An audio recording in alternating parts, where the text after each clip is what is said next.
이건 제가 이거를 그냥 똑같이 적는 건 아니고 비슷하게 한번 적어볼게요. 1순위 근저당 A가 받을 금액이 4천만 원. 2순위 근저당 B가 받아갈 금액이 4천만 원. 이렇게 할게요. 누가 경매를 넣냐면 B가 경매를 넣었어요.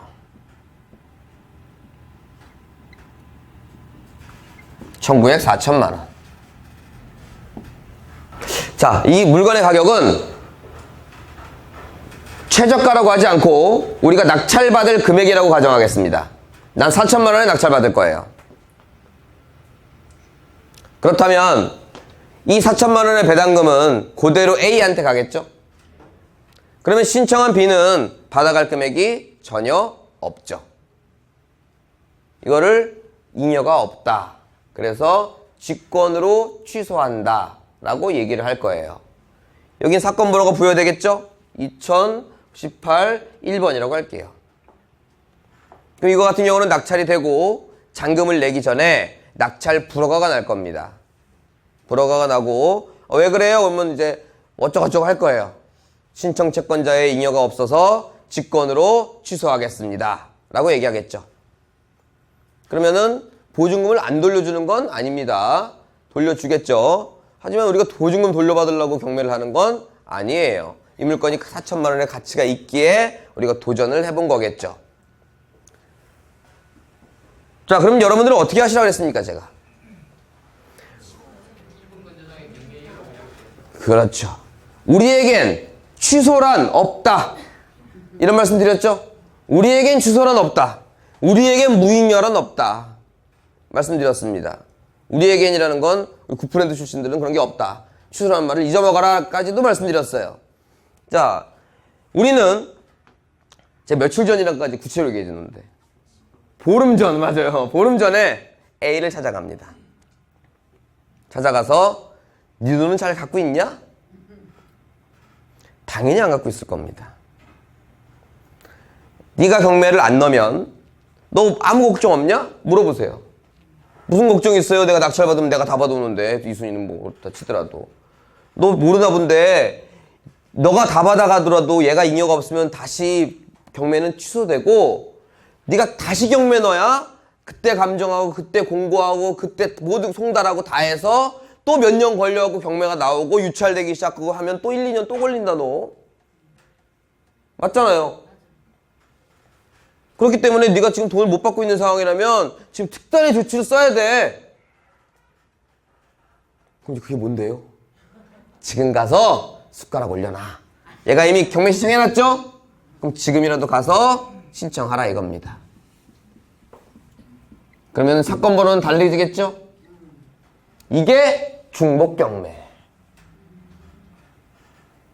그러면 경매가 2건이 들어오고 3건이 들어오고가 계속 중복이 될 수도 있겠죠? 그건 우리가 작업을 했니 안 했니를 따지는 게 아니고 이런 제가 가정을 하는 겁니다. 그렇다면 신청채권자의 잉여가 없다면은 2순위 신청채권자의 잉여가 없다면 이런 말은 없다는 얘기입니다. 신청채권자의 누구라도 잉여가 있다면 경매는 취소되지 않습니다. 따라서 1순위가 잉여가 없는 경우는 극히 드물겠죠? 자, 얘는 낙찰을 받으면 얘는 잉여가 없어도 얘는 잉여가 있겠죠? 그래서 우리에겐 취소란 없다라는 얘기를 드리는 겁니다. 따라서 낙찰받는 아무 문제가 없다. 그대로를 이해하시면 됩니다.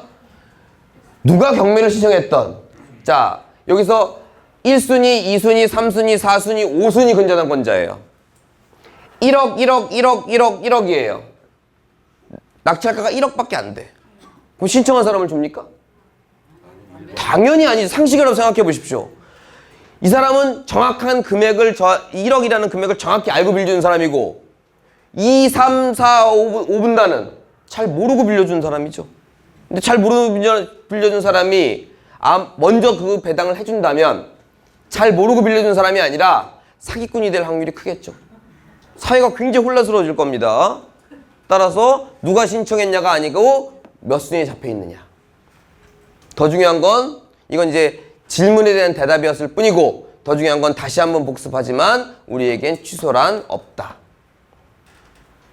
만약 1번이 경매 신청을 안 했으면 네. 4천 10만 원을 써가지고 B가 10만 원을 가져가면 네. 잉여가 좀 있으면 네.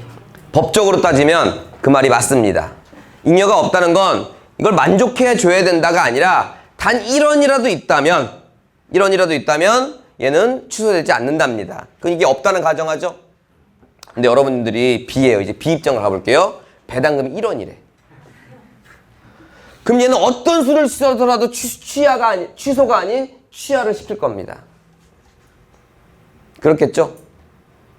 기간은 얼마 안 남기 때문에 그 안에 대체를 할 수 있냐 없냐. 본인이 채권자가 원한다면 낙찰자가 잔금 내기까지는 언제나 가능하다. 그래서 그런 식으로 이제 작업이 되면 법으로는 가능하나 실무에는 잘 먹히지 않는다는 얘기입니다. 따라서 저는 무조건 A를 접촉을 해라. 여러분들이 말재주가 서툴러요. 서툴르면 그냥 이거 얘가 잉여가 없으면 못 받아간대요. 알아보시고 경매 신청하래요. 학원에서. 부원장이 그랬어요. 그럼 이제 자기네들이 알아봐요. 무슨 내용인지. 그럼 자기네들도 법무사도 있고 변호사도 있거든요. 그럼 그때서야 아 이게 무슨 말이구나. 근데 내가 왜 보름 전에 신청하라 그랬죠? 이건 뭐 약간 잔머리인데. 이게 보름 전에 신청하면 저 구독시장 같은데 중복 경매라는 말이 안 떠. 얘만 딱 떠 있어. 그러면 취소를 하는 모든 지식인은 이 입찰 자체를 안 해요. 무슨 얘기인지 아시겠죠?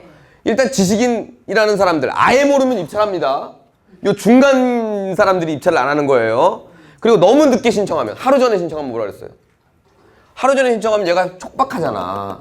얘가 법원에 하루 전에 가서 변경을 신청해요. 나 이거 빨리 해야 되는데 오늘 이게 신청이 안 되니까 하루 만에 안 되니까 변경을 좀 해주세요. 그럼 한 달 뚝 지져나가죠. 그럼 또 결론이 뭐야? 중복 경매 또 떠 이게 이민 경매 이렇게. 그래서 잔머리지만 효과가 꽤 있습니다. 일단 그 취소를 아는 지식인들을 배제하자라는 의미로 결론은 경쟁을 없애자는 의미로 약 보름 전에 작업을 해라 라는 말씀을 드리는 바입니다. 됐나요? 네. 네.